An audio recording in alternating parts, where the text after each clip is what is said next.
Class 10 चतुर्थ पाठ बिलासा। बिलासा जिसका आज नाम है, वर्तमान नाम बिलासपुर। तो एक साहसी कन्या की ये कथा है और इसी के नाम पर बिलासपुर नाम पड़ा है। पहले उसका नाम कुछ और रहा होगा। अब हम पाठ शुरू करते हैं।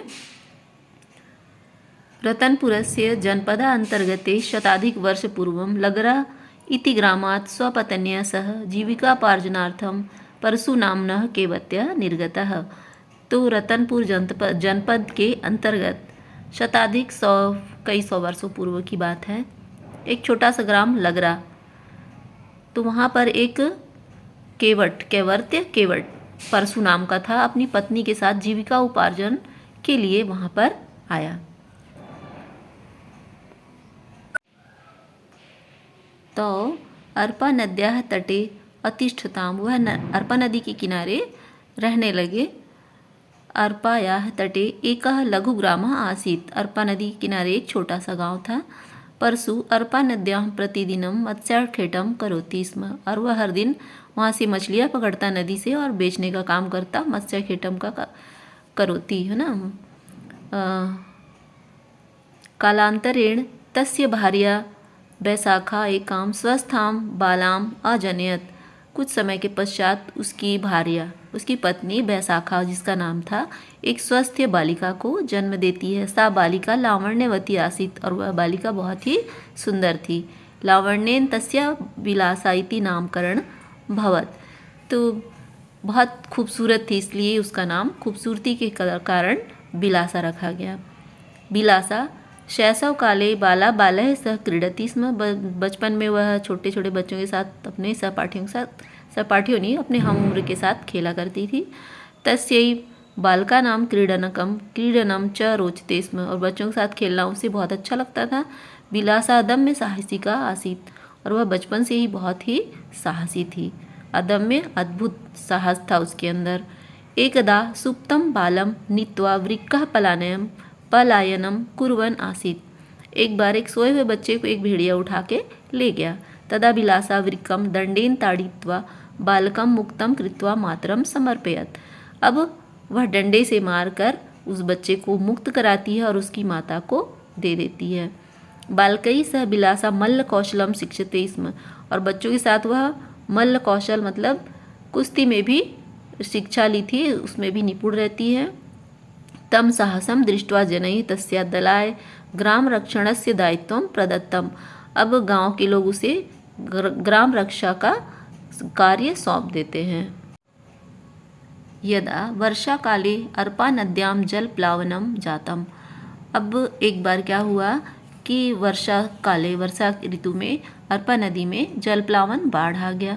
तदा बिलासा नौकया जनान संतारयति स्म, लोगों को नाव में बैठा के नौका से सुरक्षित बाहर निकालती है। एवमेव सा नौका चालने भी पारंगता जाता, वह उसके पिता तो थे ही, मछली मारने का कार्य करते थे, नौका चलाने का, तो बच्ची भी बचपन से ये सब देखी सीखी थी, तो पारंगत थी नौका चालन में। सा लोक नृत्य गीतयो अपि सिद्धा, लोक नृत्य और लोकगीत में भी सिद्ध थी, पारंगत थी। ग्रामस्य सर्वेषु कार्यक्रमेषु सा अग्रसरासीत्, तो गांव में जो भी कार्यक्रम होते थे सब में आगे आगे भाग लेती थी। कालांतरे बिलासायाः विवाहः बंसी नामना युवकेन सह अभवत्, कुछ समय पश्चात जब वह विवाह योग्य हुई तो उसका बंसी नाम के एक युवक से विवाह हुआ। बिलासा प्रतिदिनं 4 तेन्दुइति वन्यफलानि संग्रहणार्थं गच्छति स्म, वह जंगल से क्या करती थी, 4 तेंदु फल जो होते हैं जंगली फल फूल इकट्ठा करती थी।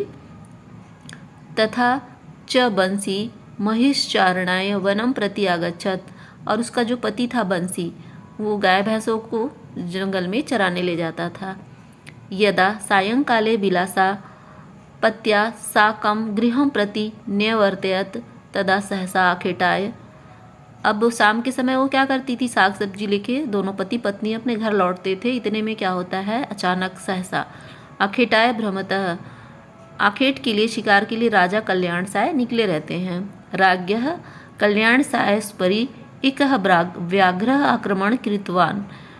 राजा कल्याण साय के ऊपर एक बाघ ने हमला कर दिया। तम विलोक्य विलासा व्याघ्रम कुंतेन प्रहार्यम राज्ञः प्राणान आरक्षयत। यह देखकर विलासा भाले से उस पर प्रहार करती है बाघ पर और राजा के प्राणों की रक्षा करती है। अनया कल्याण सायः विलासया प्रभावितो भूत्वा अपरम दिवसम अर्पानद्याः द्योः तटयोः जागीर विलासायाः दत्तवान। अब राजा कल्याण साय उससे बहुत प्रभावित होते हैं। उसका साहस देख के उनके प्राणों की रक्षा की रहती है, तो उसे अर्पा नदी के किनारे के 2 तट के जागीर उसे दे देते हैं। तथा च राजा रतनपुरम प्रत्यागतः। अब राजा रतनपुर वापस आ जाते हैं। अनंतरम ताम खड्गेन अलंकृत्य महिला सेनापति इति पदे न्ययोजयत। और उसे एक तलवार देते हैं और महिला सेनापति का पद से अलंकृत करते हैं। विलासा स्वप्रत्नेन ग्रामस्य विकासः कृतवती। विलासा अपने स्वप्रयत्न से बहुत सारी कोशिशें करती है, बहुत सारे अच्छे अच्छे कार्य करती है अपने गांव का विकास करने के लिए। तस्या वर्धमानं प्रभावं दृष्ट्वा प्रतिवेशिनः राज्यानि तस्याः क्षेत्रे आक्रमणं कृतवन्तः। अब वर्धमान का जो राजा रहता है इनके राज्य पर हमला कर देता है। तैः सह विलासा साहसेन युद्धम अकरोत्। इसके साथ विलासा जो रहती है बहुत ही वीरतापूर्वक युद्ध करती है। सा ग्राम रक्षा कुर्वती वीरगतिम प्राप्तवती। और वीरगति को प्राप्त होती है। राज्ञः कल्याण सायेन मत्स्यखेटा का नाम निवास स्थलम विलासायाः सम्मानार्थम बिलासपुरम इति नामना प्रतिथम। जहाँ पे इसका निवास स्थान रहता है उस जगह को, उसके निवास स्थान को बिलासा के नाम से रख देते हैं वह जगह का नाम। वर्तमाने इदम बिलासपुरम छत्तीसगढ़ न्यायधानी अस्ति। वर्तमान में बिलासपुर में उच्च न्यायालय है, न्यायधानी है।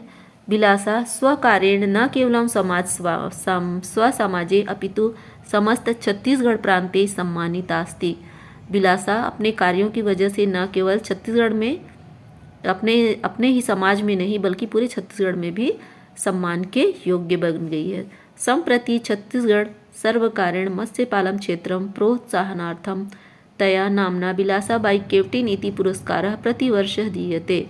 और छत्तीसगढ़ में मत्स्य पालन को प्रोत्साहन देने के लिए और जो सबसे सर्वश्रेष्ठ इसमें है तो बिलासाबाई केवटिन नामक पुरस्कार से उसे सम्मानित किया जाता है। अपि च तया नामना बिलासपुरे बिलासा तालः बिलासा कन्या स्नातकोत्तर महाविद्यालयः बिलासा चतुष्पथः प्रभृतयः गौरवान्विताः सन्ति। अब इनके नाम पे न केवल वह पुरस्कार मत्स्य पालन के क्षेत्र में दिया गया बल्कि एक तालाब का निर्माण किया गया, बिलासा ताल। कन्या स्नातकोत्तर महाविद्यालय की स्थापना की गई बिलासा के नाम पे। एक चौराहा, चतुष्पथ चौराहा का नाम भी बिलासा रखा गया। एवमेव छत्तीसगढ़ से पूज्या बिलासा साहस शौर्यम कर्मनिष्ठा क्षेत्रेषु आदर्श भूतास्ति। इसलिए छत्तीसगढ़ में पूजने योग्य हो गई हैं बिलासा और अपने साहस, शौर्य और कर्मनिष्ठा की वजह से।